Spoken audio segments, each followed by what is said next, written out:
Had to cancel church on Sunday because of bad weather. But I want to talk with you about two aspects of Paul's message to his Corinthian church. That's from 1 Corinthians 9:16 to 23. And you might like to pause this and have the text in front of you. Paul starts his message by saying, "It's no credit to me that I spread the gospel. God obliges me to do this. It's my gift to do it free of charge." And it's interesting how our Episcopal Church chooses this set of verses, because everything that comes before verse 16 is Paul arguing that church leaders have the right to be supported, to have their families with them, to receive material benefit from those to whom they give spiritual benefit, as he puts it elsewhere. He even quotes the Torah where it says, "You shall not muzzle the ox when it treads out the grain." And Paul says, God isn't concerned with oxen, but with pastors. Well, I think God is concerned with oxen and also with pastors. And Paul doesn't make this claim later in his ministry. We know his friends and his churches supported his evangelistic efforts, which is typical in missionary work.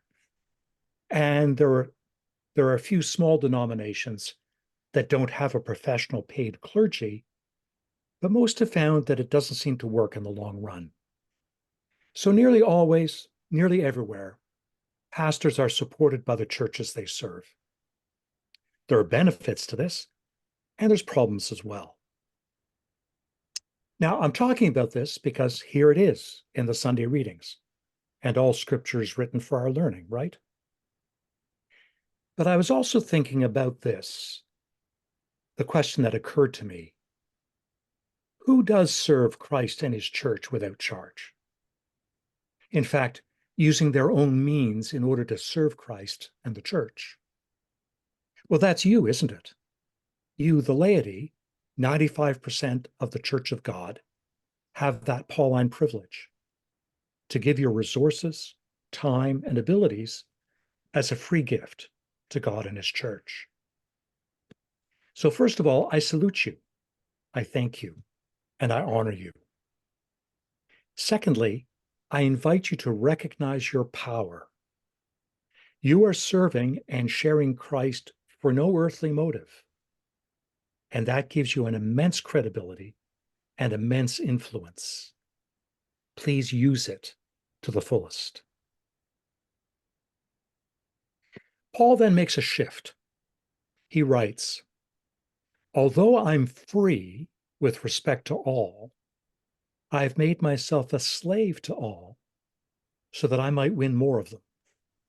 To the Jews, I became as a Jew in order to win Jews, and so on. I've become all things to all people that I might by all means save some." Think about that. It has personal application, of course. We shouldn't expect people to become like us in order to enter the church or our church. Rather, to the degree we can, we want to fit in with them so that we can share the greatest good news of Christ with them. And you might ask yourself, how do I adapt my approach, language, demeanor, behavior in order to connect with my neighbors, in-laws, children, friends, and all others within my circles? How do I become like them in certain ways? How do I find common ground in order to help them become like me in the only way that matters, united to Christ? So this has a personal application. But it also reminds me of our bishop's call to us to rebuild and restore thoughtfully and not hastily, being careful to keep our options as wide open as possible. In particular, to consider what will serve the future of St. Raphael's best before we restore the church building itself. Do you hear what our bishop is saying to us? What do we need to become in order to save some? Now, many of you know of Holy Trinity Church in Brompton, London, where the Alpha Course comes from.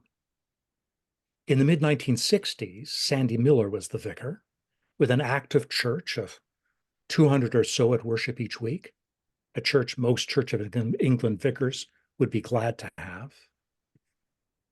But he looked into the future, prayed and thought and developed a plan. Before he took action, he visited virtually every active member of the church to share the vision. And part of it was embracing contemporary music in the worship. Lots of people said, but I don't like that music.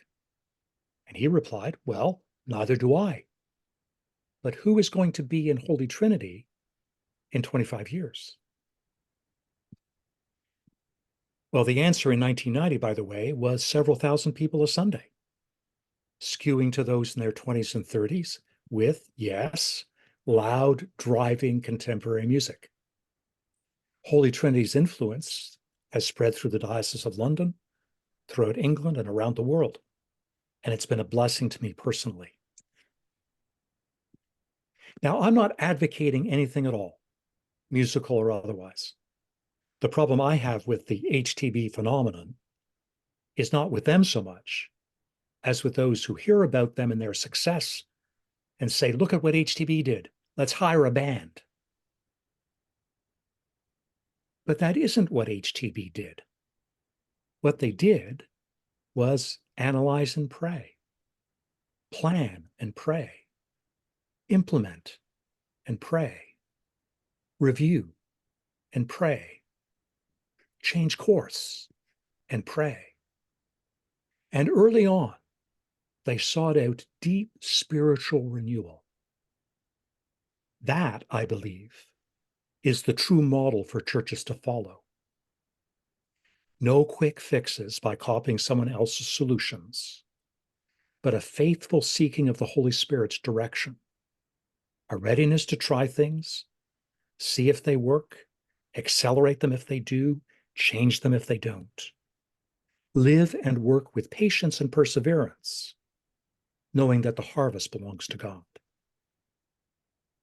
But remembering that we're not here to please ourselves, but to glorify God and help people come to Christ.